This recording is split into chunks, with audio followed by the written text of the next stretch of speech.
nanjye nitwa Ukugize Jean Pierre, njye turahorana kandi mukuri ndabashimira uburyo mukomeza kudukurikirana mugakurikirana imicano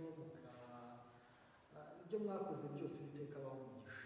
Abagezeho bwa mbere rero mukore subscribe, mukore share, mukore like, mushyiraho komanteri, ibitekerezo byanyu ni ingenzi kuri twe kandi mujye muba hafi dusangire ijambo ry'Imana.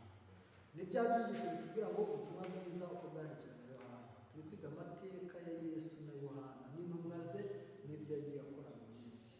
Rero icyigisho turiho ni icya 12 kitubwira ngo Yesu na Lazaro nabo twabanye mu byigisho byatambutse, ariko hari nabo tugiye kubana bagiye gutangira uyu munsi. Tubasaragiye kuzakomeza kujya twiga ibyigisho kuko ibyigisho byacu nakagaruka tuzahora tubyiga.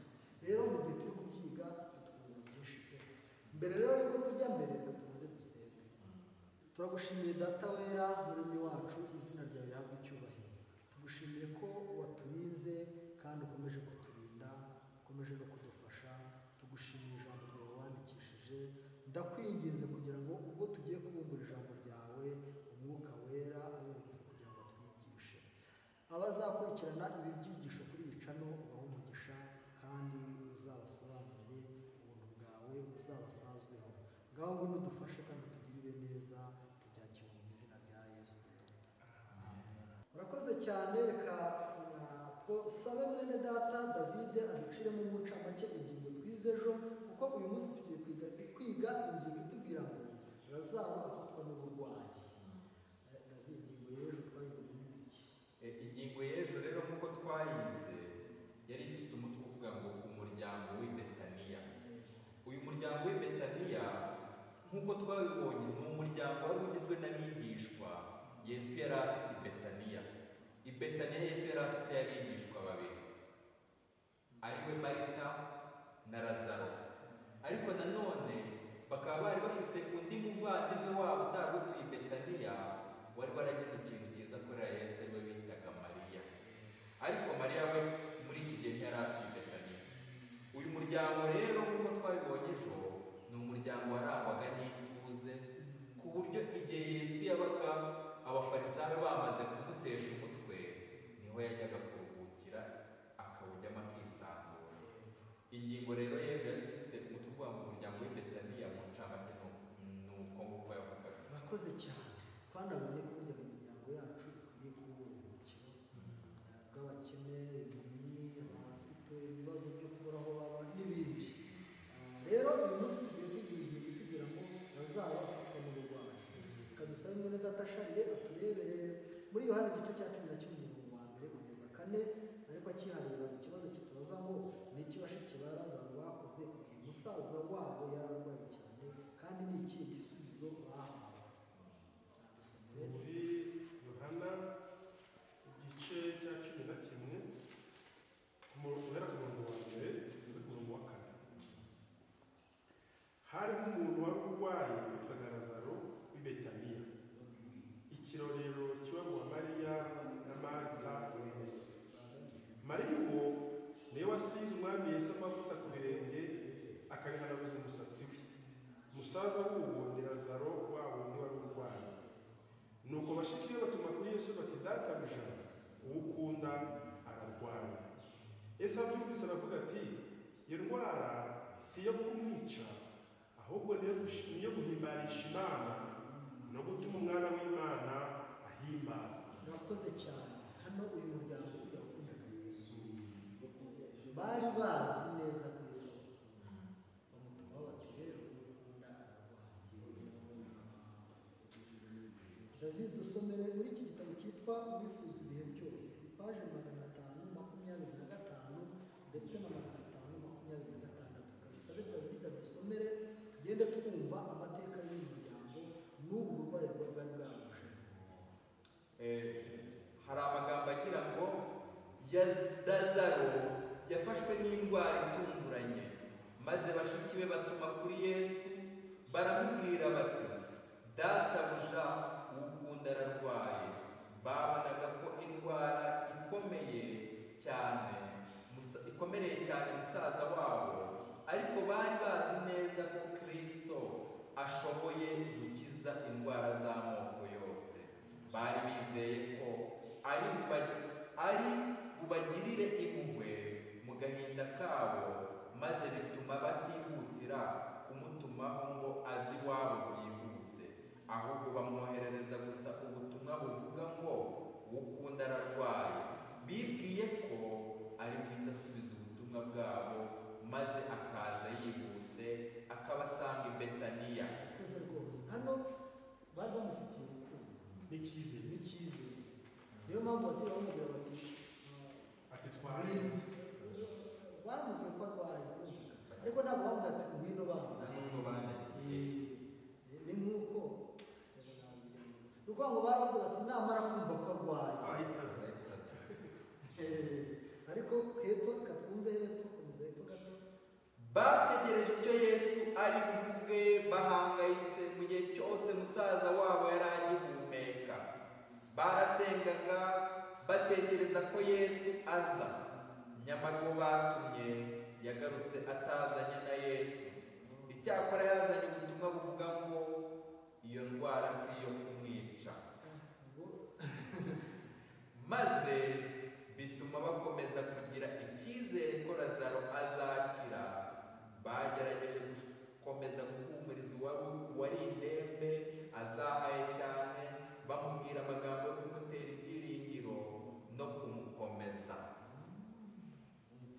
ayo magambo ati indwara si iyo kumwica, baravuze bati nta kibazo, ubwo ari Yesu ubivuze ukomeza kugira ibyiringiro. uyu muryango wakundaga Yesu, kandi nk'uko twabibonye rwose nawe yarawumukiraga, nk'uko twabibonye mu gihe ejo bari inshuti za Yesu. natwe buri muryango wacu kuba dukwiriye kuba inshuti za Yesu, kandi bizagaragarira mu gukunda abantu yaremye. Noneho sobanura amagambo Kristo yavuze n'ibikorwa yakoze mu minsi mike yakurikiyeho. Dukomereza cya gice cya 11 cya Yohana 5:8. handitse ngo Yesu yakundaga Marita na mwene se Lazaro, nuko yumvise ko arwaye asibira akabira aho yari ari. Maze iyo minsi ishize abwira abigishwa bati dusubire i Yudeya.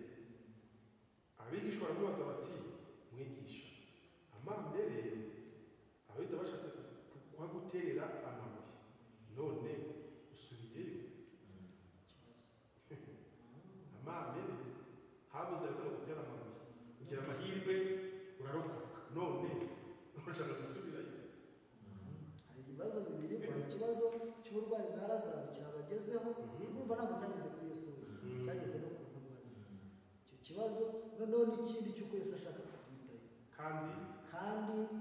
kandi amambere barashatse kubamuterera amabuye. Kandi guterwa amabuye ntabwo ari bya byo kuba umuntu aramucunga gutera ibuye, ahubwo iyo igikorwa cyitwa gutera amabuye igare nicyo cyasohoraga mu Bayuda.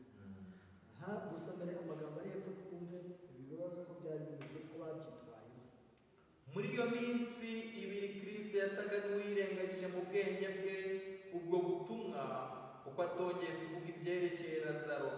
Byatumye abigishwa ba Yesu batekereza ibyerekeye Yohana Umubatiza wabaye integuza ya Yesu. Bajyaga bibaza impamvu Yesu wari ufite ubushobozi bwo gukora ibitangaza bikomeye yemeye ko Yohana ahera mu nzu y'imbohe ndetse agapfa urupfu rubi.